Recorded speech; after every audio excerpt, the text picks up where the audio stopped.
Hey guys, welcome back to another video. If you're new here, my name is Shivan and I'm a second year medical student studying at King's College London. And in today's video, I'm going to be discussing with you how to basically do really well in your MMI Breaking Bad News roleplay station.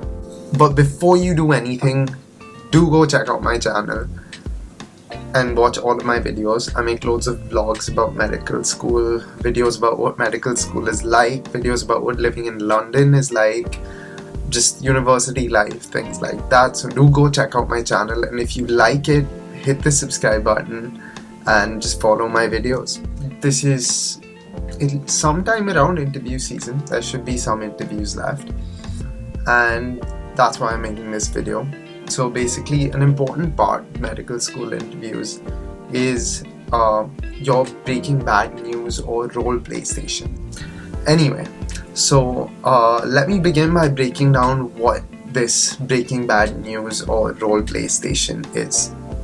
So, the Breaking Bad News station is a station that assesses a few important skills. So it assesses empathy, whether you're an empathetic person, communication, verbal, non-verbal, it's very, very important in this station. And lastly, problem solving. So let me explain this a little more. So as it says in the name of the station, it's Breaking Bad News. So basically you're given a situation where you've done something wrong or something bad is happening to someone else, and basically you have to break that bad news to them. And you have to do it in a way that's empathetic, where you're understanding, and obviously that makes the person feel better, more comfortable.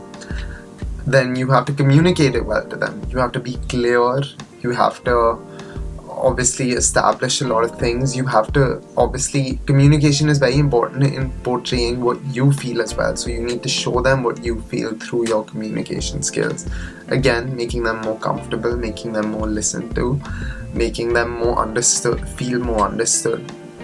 And lastly, problem solving, because at the end of the day, breaking bad news is giving someone else a problem, so you want to make life easier for them, so you need to demonstrate some sort of problem solving. Let me start by giving you a few examples of what a breaking bad news station could look like.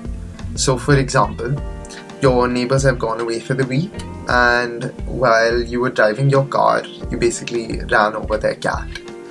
And now they're back, and now you need to tell them what's happened. So that's one station. Or another one could be you go to someone's house and you break a vase of theirs that holds a lot of sentimental value. And now you need to tell them about this. That's another station. And a third one could be you're a team captain, and one of your team members is not gonna make the team next year. Now you need to tell him this, so you need to do it in a way that's empathetic. You need to basically execute this in the best way possible. So this is what I'm talking about when I'm saying breaking bad news. So in the station, obviously you will have an interviewer across you who is role playing the person who's receiving the news while you're the one giving the news. It's an important station because doctors obviously have to break bad news all the time. Sometimes it's news that they're responsible for, and sometimes it's news that they couldn't have done anything about.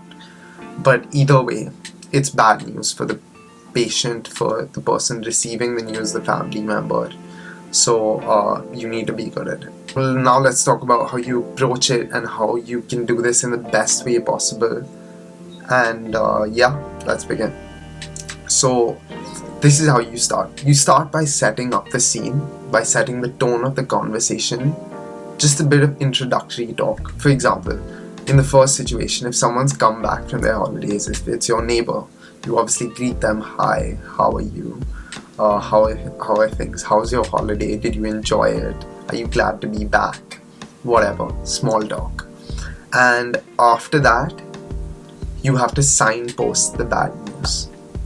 You have to go, I have some bad news for you, or I need to tell you something that might be a little unpleasant to hear, or something like that, so they know what's coming, so you don't just spit it out at them and they're just like, shocked. No, you need to kind of prepare them for it. And after that, you want to state the news clearly and obviously. You don't want to beat around the bush. Like, for example, again, in the situation where you ran over the cat, you don't want to say, oh, I hit the cat and I'm really sorry that happened. He's like, something's happened to him. No, you want to be clear, like, I hit the cat and he didn't make it. Sadly, the cat died. Something like that. And you don't want to leave any ambiguity, because that puts a lot in the person's mind that, oh, has this happened? What's happened? Like, they're confused about it. So you want to give them the news clearly and concisely. After that, give them a moment to take it in. Don't leap at them with, I'm sorry, how do you feel, what can I do?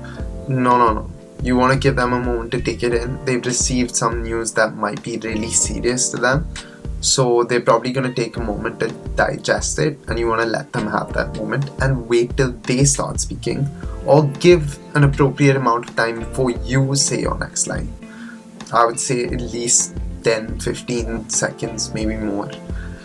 Judge the situation, because obviously the situation is a lot about judgment. After that, hear what they have to say. Okay, and you basically want to be responsive to what they have to say. You don't want to start saying things unrelated to what they're saying, because that won't make them feel listened to. And feeling listened to is very important in a situation where you've just received bad news.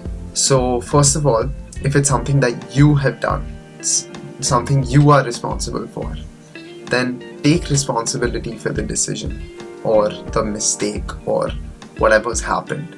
You want to say, it's completely my fault. I'm really sorry I did this. I wish I could change it, but I can't. Something like that.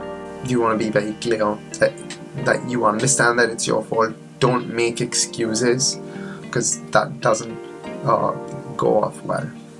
After that, don't say sorry too much. That's a really bad thing. Like, if you're constantly like, oh, I'm sorry, like, I'm so sorry this happened, I'm really sorry, I'm sorry, like, it doesn't sound genuine at all, and to another person it'll sound like you're just saying it for the sake of it, because sorry is a really easy word.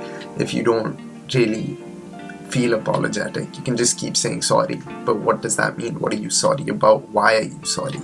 That's what you want to talk about. The whole point after this is giving them consolation by showing understanding of their situation and acknowledging it.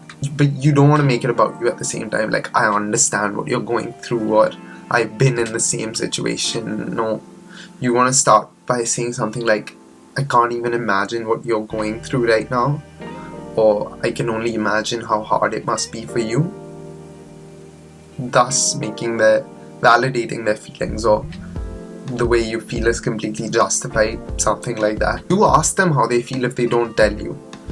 That's a very important thing. Like, that's a very good way of showing empathy. Ask them, what are you feeling right now? How are you feeling? Or can I ask how you're feeling? Something. Once they've taken it in, once you've apologized, once you've taken responsibility, take a moment to explain the situation slightly. What exactly happened? And after you've given them a chance to speak, to voice their concerns, and you've responded to them in an empathetic way, with those same principles in mind, taking responsibility, understanding that you want to this is their moment to feel bad, you don't want to take it away from them, but at the same time validating their feelings. And lastly, you want to offer solutions. So now you want to kind of steer things in a more positive way. So you've acknowledged that something bad has happened. Now, what can we do about it? Don't say that, but be like, think of solutions first of all. Whatever comes to your mind first. For example, if you broke someone's vase, be like, that whole sentimental value. Be like, I know that this vase cannot be replaced, but I would be happy to get you another one, and if you want, I can do my best to get it repaired. That'll be on me. I can cover it if you're okay with that. Make sure it's nothing that offends them. Make sure they're included in the process of finding a solution, because it obviously has to be a solution that they are happy with. And then obviously end your whole brainstorming of solutions by saying, if there is anything I can do, please let me know, or I'll be happy to help in any way I can, or I'm there if you need me. Because at the end of the day, you're kind of being there for them in that sense. You made a mistake, but you're trying to make up for it, but not sort of forcing your help on them, giving them the option to, utilize this help that you're offering. And suppose if we take the example of you're the captain of the team and you're breaking the bad news to your teammate who's not made the team, you offer him solutions like, if you practice every day, next year you may make the team, or if you improve on this, you may make the team next year. Or offer your help if you can. Be like, I would be happy to help you out once a week, or to discuss with you your weaknesses and how to improve on them. That way, again, providing a solution for the person who's getting the bad news. After you've had this entire long conversation, the person in front of you will probably conclude the conversation for you. If you've done it well, they'll go about saying something like, that acknowledging that you made a mistake, but you've understood what your mistake is, and it may take them time to get over it, or it may be something painful for them, but they see a light at the end of the tunnel, something like that. If obviously you didn't do a great job, they might end it slightly unhappily, like, well, there's nothing I can do about it now, or in a negative sort of way. You'll kind of get a hint of how it went. That's pretty much how I would go about a role play station. That's how I would go about breaking bad news to someone. Constantly thinking about how I can be more empathetic, how I can be understanding of the other person's situation, validating their feelings, making them feel listened to, and offering solutions for them, trying to make them feel better in whatever way I can, while giving them their space and not sort of forcing anything on them. I think that would be it on this station. That's all the sort of wisdom I have to impart for breaking bad news, and I hope it's helpful. I hope this was a useful video for you if you're giving your MMI interviews anytime soon. Do let me know how they go. Leave a comment, DM me, and let me know which universities you have interviews at, if you have any interviews. And drop a like on this video, hit the subscribe button, and I will see you in the next one.